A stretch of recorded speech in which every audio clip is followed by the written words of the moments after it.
অথই সাগরে পড়ে গিয়েছেন গোলাম মাওলা রনি। চারিদিকে কুয়াশা, হতাশা, অন্ধকার। কিন্তু হতাশা কাটতে গোলাম মাওলা রনি সহানুভূতি পেতে ফোন পেয়েছেন মাসুদ কামালের থেকে, আনিস আলমগীরের থেকে, তুষার আবদুল্লাহ থেকে।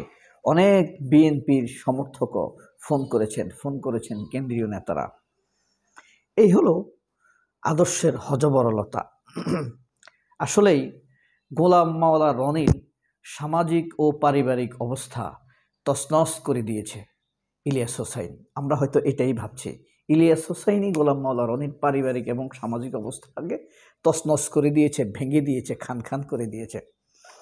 আসলে ইলিয়াস হোসাইন কি করেছে? না, তার পারিবারিক অবস্থা, তার ভবিষ্যৎ সম্মান, সন্তানদের কাছে তার অবস্থান সে নিজেই তছনছ করেছে, নষ্ট করেছে।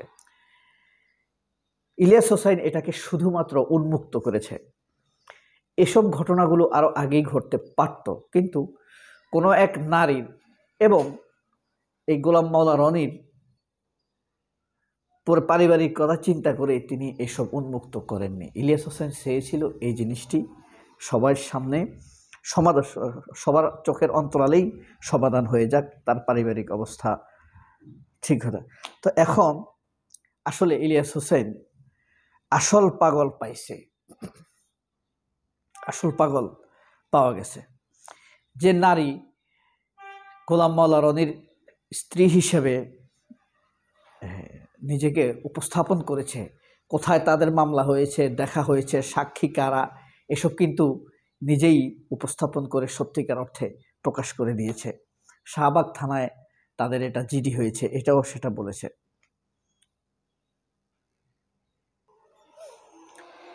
যে হতাশা কাটা আসলে সম্ভব নয়, যে অথই সাগর থেকে সাঁতরে ওঠা সম্ভব নয়, সেই সাগরেই পড়েছেন রনি।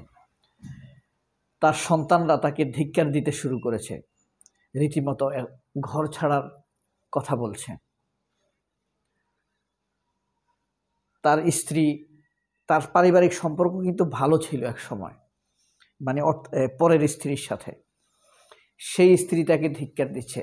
কিন্তু বারবার গোলাম মাওলা রনির কথা হলো এসব মিথ্যা, ইলিয়াস আমার বিরুদ্ধে অপপ্রচার করছে, মিথ্যাচার করছে। কিন্তু তার সন্তান স্ত্রীরা বলছে, তুমি ইলিয়াসের সাথে আসলে এটা করতে গেলে কেন, সেটাই বা কেন করলে? ইলিয়াসের মাকে নিয়ে যেটা বলছো সেটাই বা তুমি কেন করলে? আপনাদের কি মনে হয় যে গোলাম মাওলা রনির ছেলে গোলাম মাওলা রনিকে বলছে যে বাবা ইলিয়াস হোসেনের মাকে আরেকটি গালি দাও, অথবা গোলাম মাওলা রনির মা গোলাম মাওলা রনিকে বলছে রনি ইলিয়াস হোসেনের মাকে একটা গালি দাও তো? কিন্তু ফ্যাক্ট হলো, তারা বলুক আর না বলুক, তারা কিন্তু এটা সাফারিংটা হচ্ছে। গোলাম মাওলা রনি নিজের তুচ্ছতাচ্ছিল্য করাকে, অন্যকে ছোট করা, হেয় করার প্রবণতাকে, নিজের অহংকারকে সমর্থন দিতে গিয়ে পারিবারিক সম্মান নষ্ট করেছেন, তার নিজের মায়ের সম্মান নষ্ট করেছেন। তার মা তাকে কি শিখিয়েছে সেই প্রশ্ন মানুষ করছে। সে নম্র, ভদ্র, নরম ভাষায় বিশ্রী কথা বলে। মানুষ তো প্রেমের প্রস্তাব অনেকভাবে দেয়। ছাত্রলীগ প্রেমের প্রস্তাব দেয় কিভাবে? প্রেমের প্রস্তাব দিবে, তোকে আমি বিয়ে করব, আমার প্রেমে রাজিও, আমার সাথে ডেটিংয়ে যাবি, না শুনলে কোপাই কাপাই দিবে। ওই যে রাজশাহীর খাদিজার কথা মনে আছে, বা খুলনা, খাদিজা ছাত্রলীগের সভাপতি, তাকে প্রেমের প্রস্তাব দিয়েছে, রাজি না হওয়ার কারণে স্কুল থেকে, কলেজ থেকে ফেরার পথে তাকে অনবরত কুপিয়েছে, কয়েক ঘন্টা যাবৎ কুপিয়েছে। 1 বছর পর সে কিছুটা সুস্থ হয়েছে। এই হলো ছাত্রলীগের প্রেমের প্রস্তাব। আর ছাত্র ইউনিয়নের প্রেমের প্রস্তাব দিবে, সে আপনাকে ধরেন এই নারী অধিকারের কথা বলবে, আপনাকে টিপ পরার প্রশংসা করবে, আপনার কপালে টিপ পরেন, আপনি লাল টিপ পরেন, সে একটা নীল টিপ আপনাকে গিফট দিবে। এটাই তার ছাত্র ইউনিয়নের প্রেমের সিনড্রোম। আপনাকে প্রেমের প্রস্তাব আগেই সে ধর্ষণ করে ফেলবে, আপনি বুঝতে পারবেন না। আপনি মনে করবেন ওইটা বন্ধুত্ব বা প্রেমের অংশ, সর্বনাশ হয়ে যাওয়ার পরে ঘটবে। হ্যাঁ, আর ছাত্র ইউনিয়ন, ছাত্রলীগের লিয়াজো প্রেম, এক ধরনের সমন্বিত প্রেম আছে। সেটা হইল, সমন্বিতটা কেমন? ছাত্রলীগ ধর্ষণ করবে, আর ছাত্র ইউনিয়ন সেটা সমর্থন দেবে অথবা লুকায় রাখবে। যেমন আপনার জাহাঙ্গীরনগরের ধর্ষণের সেঞ্চুরি, সে কেমন মায়ের ছেলে বুঝতে পারছেন?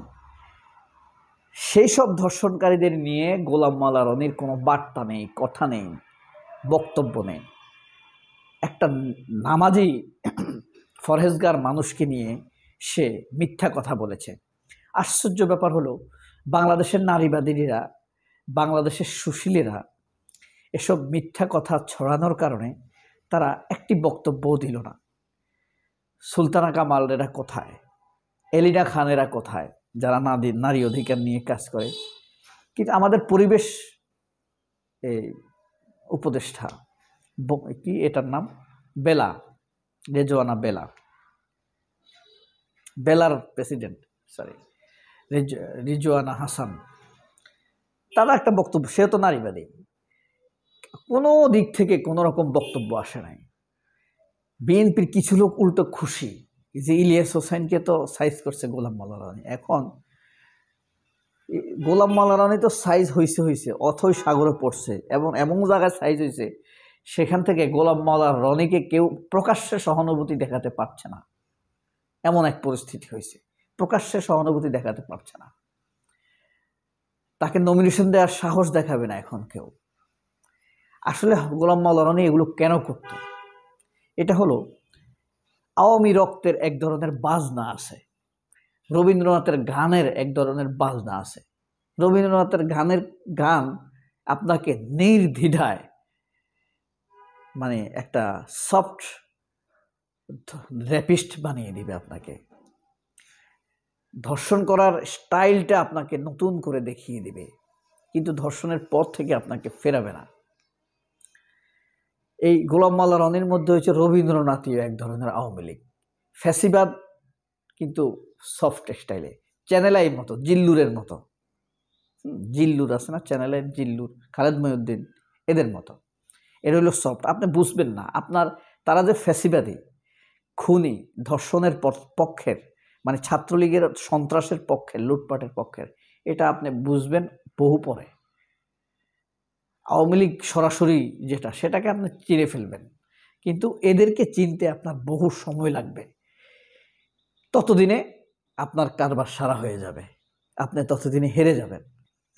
এটাই হলো এই সফট ফ্যাসিবাদ, রক্ত বাজনা, সফট ফ্যাসিবাদের রক্তের বাজনা। এটা এভাবেই বাজে, ধীর লয়ে বাজে, রবীন্দ্রনাথীয় সুরে বাজে।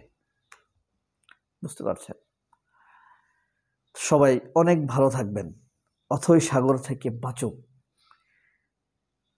এটা কি আপনারা চান? নাকি এটা আসলে তার হেদায়েত নাই? আমার ধারণা এই গোলাম মাওলা রনির কপালে হেদায়েত, সবার কপালে হেদায়েত থাকে না। এই কারণে মানুষ দোয়া করে, আল্লাহ আপনি হেদায়েত থাকলে হেদায়েত করেন, নইলে তাকে ধ্বংস করে দেন। আবার যখন দেখে তাকে আল্লাহ অনেক সুযোগ দিয়েছে, এই সুযোগ সে গ্রহণ করতে পারেনি, তখন সে এমনিতেই ধ্বংস হয়ে যায়। সবাই অনেক ভালো থাকবেন। আল্লাহ হাফেজ, আসসালামু আলাইকুম।